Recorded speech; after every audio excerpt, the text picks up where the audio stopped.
Many think James Bond succeeds in a big way because of gadgets, the exploding pens, the invisible cars, the watches. But if you really watch the movies carefully, the gadgets rarely solve the actual problem. James Bond does, and not because he's a scientist or so technologically savvy, not because he's a hacker, not because he's the smartest man in the room. Bond survives because he understands situations faster than anyone else. He's not the fastest gun in the West. He's the fastest mind.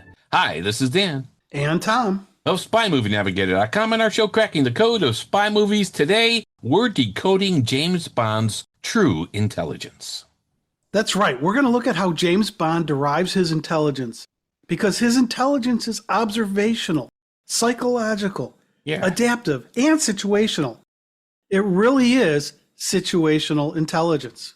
Yeah, there you go. Bond doesn't master technology. He masters and manages pressure, people, and the situation. So yes, situational intelligence. All right. Before we continue, by the way, Amazon had this huge announcement this week.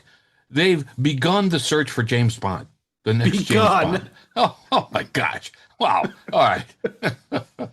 Isn't that something? Meanwhile, we're covering Bond from all angles. Okay, on to situational intelligence. It's only been 7 years since they filmed the last one. You think they might figure that out. They don't have the situational intelligence Bond has. Yeah. All right, so to start, we need to know what we mean by situational intelligence. And situational intelligence means reading environments, understanding people, adapting instantly, recognizing danger before others do. It's not memorizing data or building machines or technological expertise.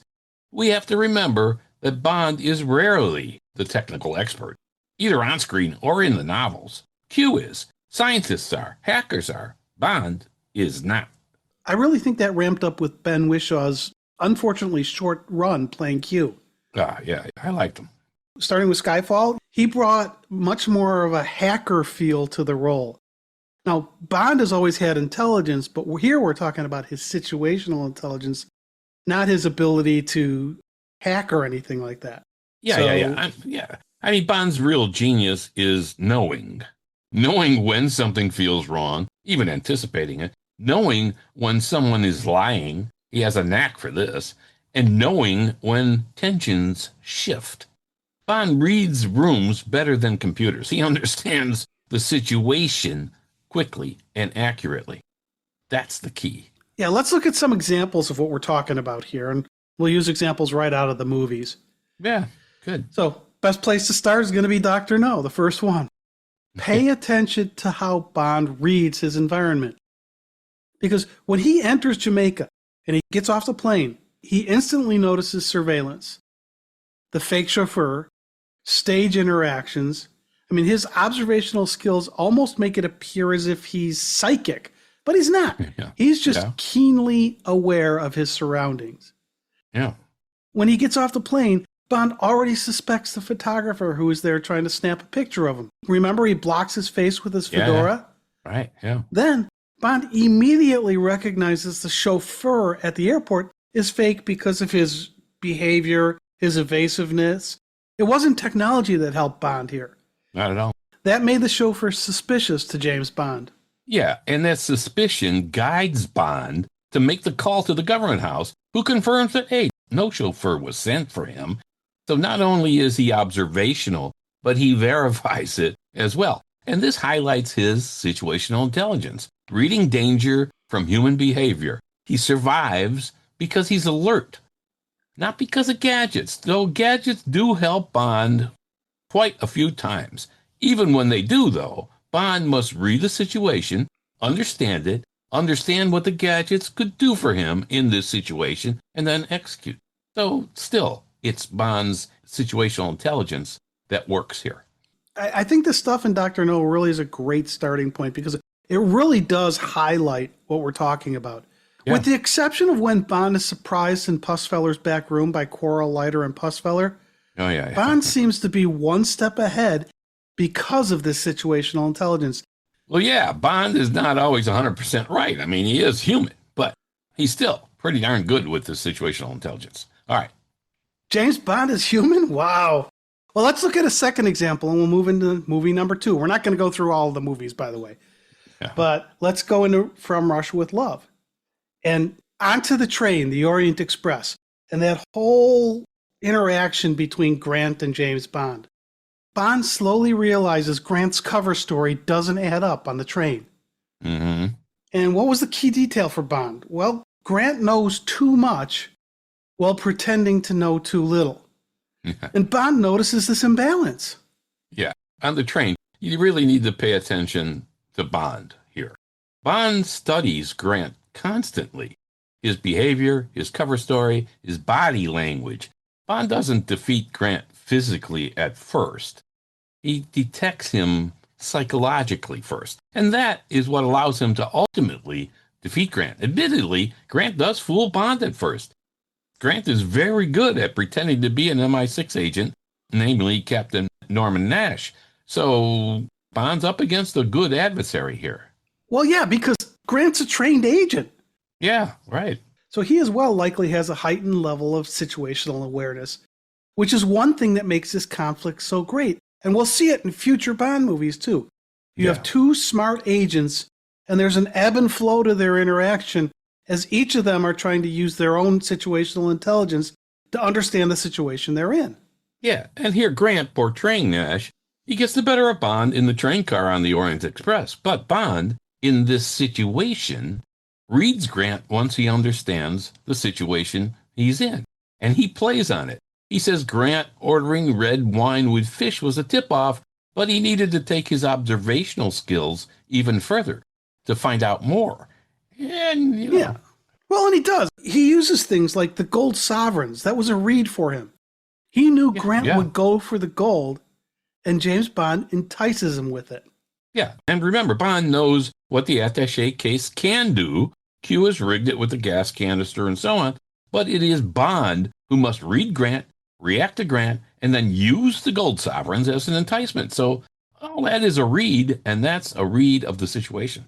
Terrific. That's a great example of this whole situational intelligence thing we're talking about. Just like in Dr. No, when Bond made the phone call to verify the chauffeur was fake, Bond had to use the case to validate his situational intelligence. He set the case so that Nash would have known how the knobs turned so the canister wouldn't go off.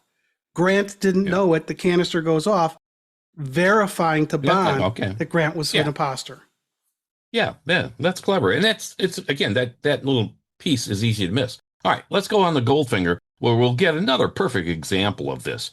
Everyone remembers the Aston Martin, the ejector seat, the gadgets, but Bond's real victories here in Goldfinger come from reading Goldfinger's ego, applying pressure, creating uncertainty, and that's all part of the situational intelligence. Oh, yeah, and the golf scene is a great example of this.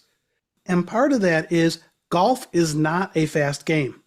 Bond has a long time to observe Goldfinger and his mannerisms. So along the way in this golf match, Bond realizes that Goldfinger cheats, and Bond catches him by cheating by seeing how Oddjob swaps the new golf ball out. Yeah, now one could say so did Bond when he grabbed Goldfinger's ball and switched it out. But, you know, Bond's on the good side. Okay, good point there. But here, Bond was using his situational awareness, and he could test Goldfinger. Again, verifying. What would Goldfinger do when he couldn't find his ball? Yeah. And the answer was Goldfinger cheated. Yeah. So just like what we just talked about with Grant and the attaché case, Bond was able to verify his hunches to be sure he was reading the situation correctly. Oh, yeah, exactly. And he was. You know, now, two more things that Bond observed about Goldfinger were Goldfinger's overconfidence and his emotional reaction to his environment. Goldfinger gets flustered. James Bond does not. Yeah. Here we have Bond's situational intelligence, which highlights his observation under social pressure. Bond wins because he understands people better than they understand themselves, which is pretty good skill. Now, we can go through each of these movies like this, but we're not going to. Yeah, we're let's going to jump ahead now to let's not. Yeah, we're going to jump ahead to Honor Majesty's Secret Service and James Bond's time at Piz Gloria. Now, Bond clearly understands his situation at Piz Gloria. He studies Blofeld's Allergy Research Institute and realizes the women are being psychologically programmed. And he's also trying to study some of the women. Yeah, it's pretty close to that study, too. I think that was more of a hands-on study. But Bond notices behavioral patterns before he discovers the physical evidence. He gets Blofeld to tell him how he has trained his angels of death, and this gives Bond a way to plan how to stop it. In short, he grasps the situation and plans accordingly. Yeah, but we also have to recognize Blofeld's behavior here. Like Bond, Blofeld needs to verify the situation he's reading. And he does this well. Yeah. And he catches Bond's inconsistencies trying to portray Sir Hilary Bray. Yeah. There's some subtle things like Bond's Bray suggesting the two have a prior relationship when they didn't. They had spoken on the phone, so he may have been able to identify Bond's voice wasn't really Bray's. Yeah, but actually, it was. When Lazenby's Bond was portraying Bray, George Baker, the actor who played the real Bray earlier in the movie, dubbed Bray's parts. I mean, when Lazenby was playing Bray, it was Baker's voice you heard. I don't know. That was bizarre that they did that, but maybe to get around the point you're making here. So the voice he was hearing was actually Bray's in a way. Yeah, but most people so he shouldn't have been confused. Yeah, most people probably didn't pick up on that, and apparently Blofeld didn't either. Plus, Bond's womanizing put Irma Bunt on notice. And finally, the dagger was when Blofeld tells Bond. On the other hand, they do get their professional details right. The Blauchamp tombs are not in the Augsburg Cathedral, as you said, but in the St. Anna Kirche. Sir Hilary Bray would have known. A small slip. Takes more than a few props to turn 007 into a herald. So Blofeld is using his situational intelligence as well, mirroring Bond in a way. Yeah, I think this is the great part when you see in the Bond movies that the villain is basically equal to Bond, and the mirroring concept is a great way to look at this, that they are mirrors of each other on different sides of good or bad, according to whichever side you like. Exactly. I think these examples are fun and they're revealing. And so let's do a few more, but we'll spend less time on each. We'll just point out the high-level situational intelligence here. So look at Roger Moore's first Bond movie, Live and Let Die.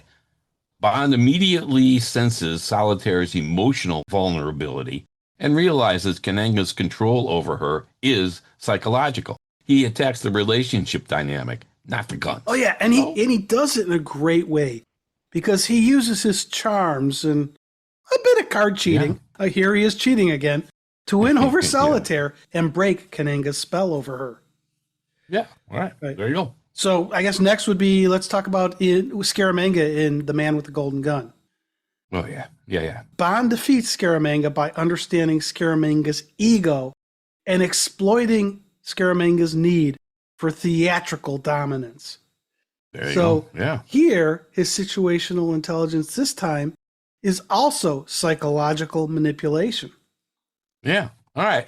And let's look at an example from The Spy Who Loved Me. Bond figures out Anya's emotional conflict long before she admits it, and he adjusts his behavior accordingly. He wins her over through the situation that he has reacted and responded to. His observations let him read the situation correctly so that he could win her over. And he does. He absolutely does. All right, so let's skip ahead to Timothy Dalton's Bond here. Yeah. And we've talked about how Dalton changed the on-screen character of Bond. Let's see where he is with situational intelligence. And we'll start with The Living Daylights, his first turn at Bond. Yeah. Dalton's Bond constantly assesses shifting alliances instead of trusting official intelligence. He sometimes ends up a step behind, but he eventually catches up. James Bond realizes the operation in The Living Daylights is more complex than MI6 believes. He also doesn't kill Kara during Koskov's initial defection, as we recall. You have to remember, like you just said, sometimes Bond was a step behind. Mm-hmm. And he really was. Now, he finally gets the right analysis of the situation and was able to win the day. But he was initially caught situationally unaware by Koskov's defection, then redefection, or whatever you want to call that, when they took him out of the safe house.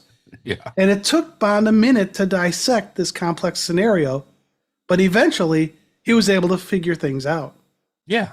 All right, let's look at License to Kill, Dalton's second and final Bond movie. Here, James Bond infiltrates Sanchez's organization by understanding Sanchez's paranoia and ego.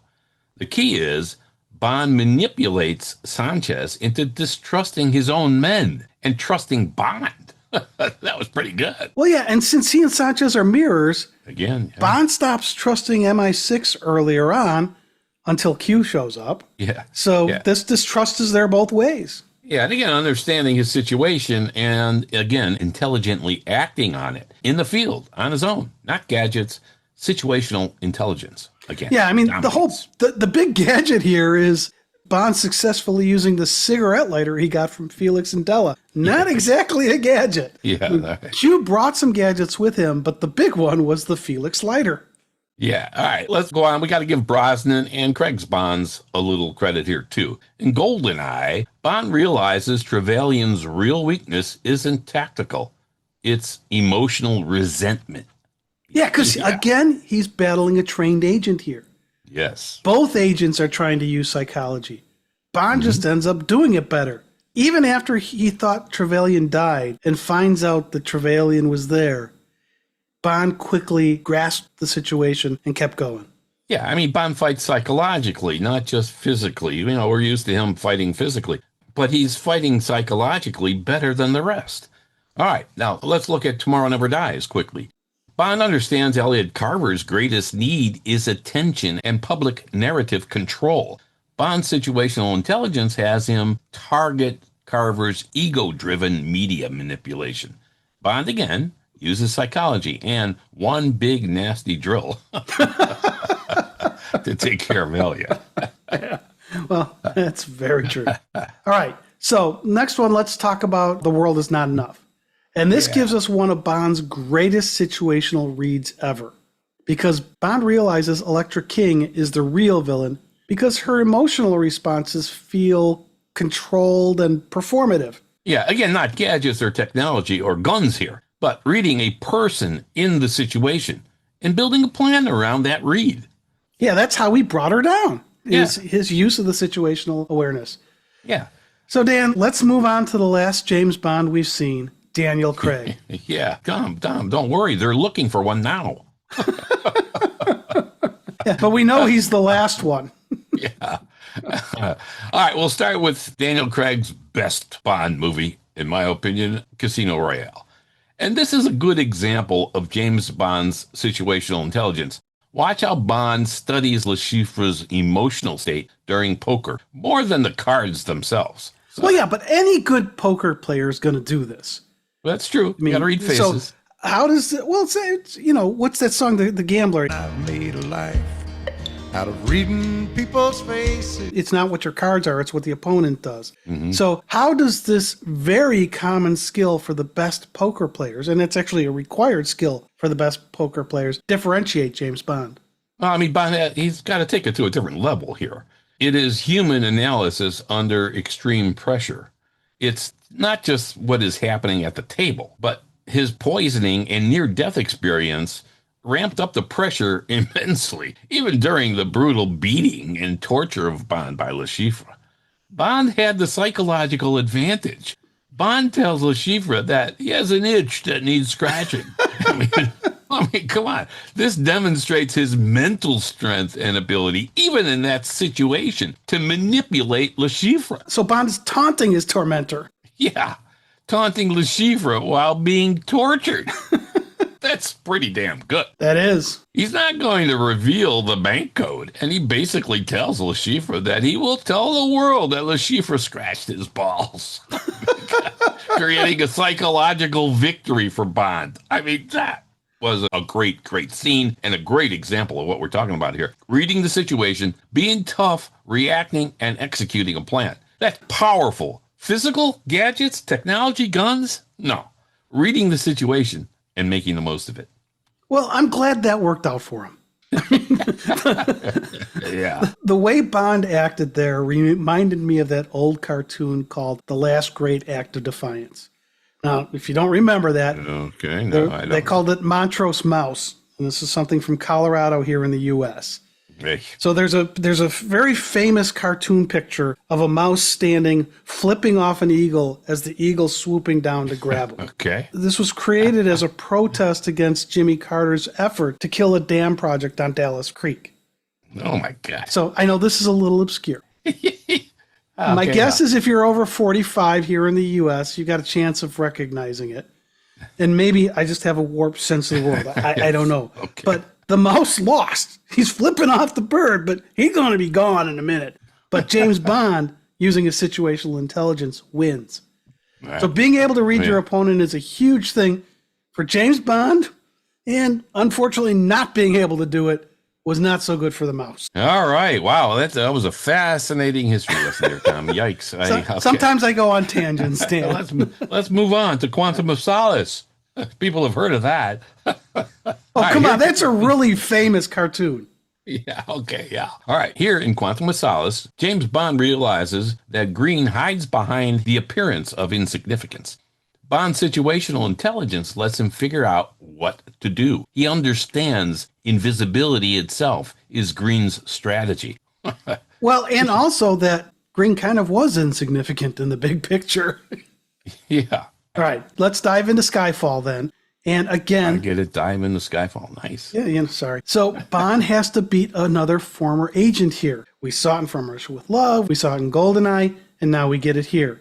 Yeah. And here, Bond defeats Silva by forcing him into a physical environment instead of a technological one.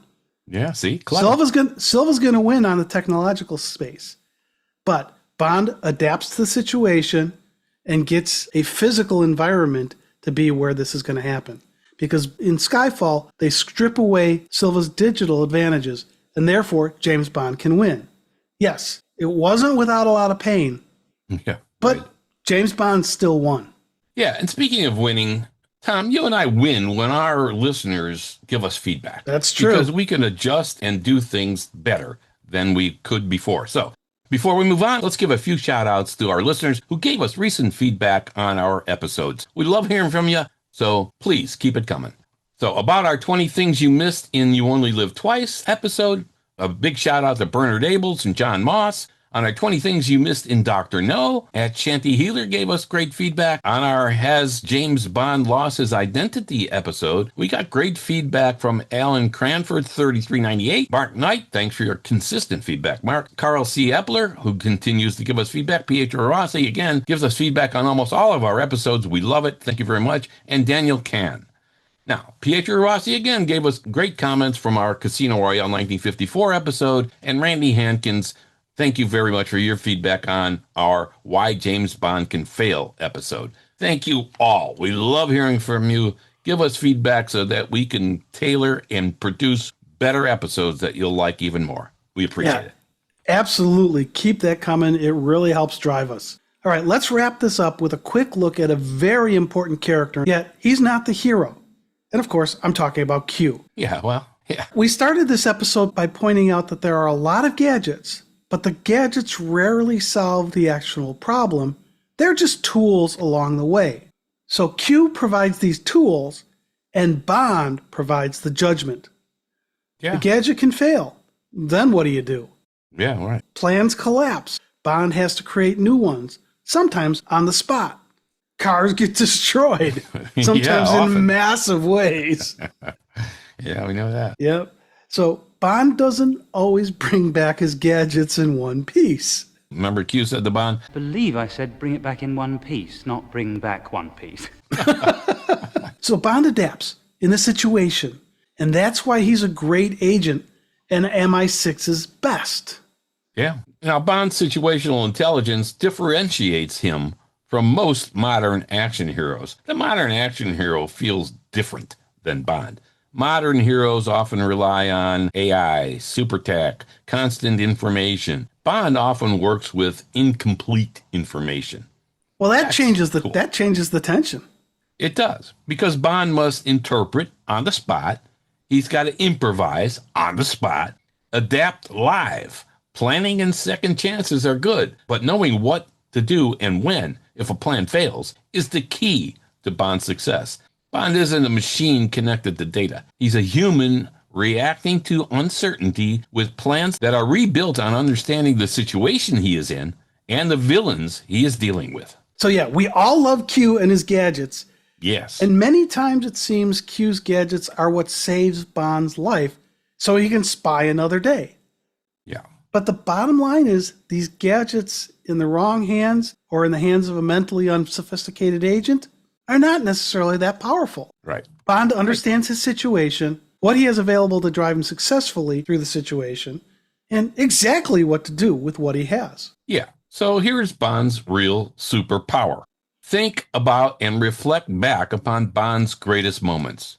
They usually involve pressure, reading emotion, recognizing weaknesses, staying calm and in control of his physical and mental states. The greatest moments are not about technology. You say Q's gadgets, yeah, they help and so on. So does the gun. Does the gun save his life? No, his ability to use the gun, his ability to use the gadgets, that saves his life and so on. Yeah, we really love these gadgets and the use of them. In fact, we've got full episodes dedicated to the gadgets of many of the James Bond movies. Yeah, we love them. Those are fun episodes for sure, and we'll include a link to all of them in the description below. Yeah, just look back on the moments that you remember about Bond.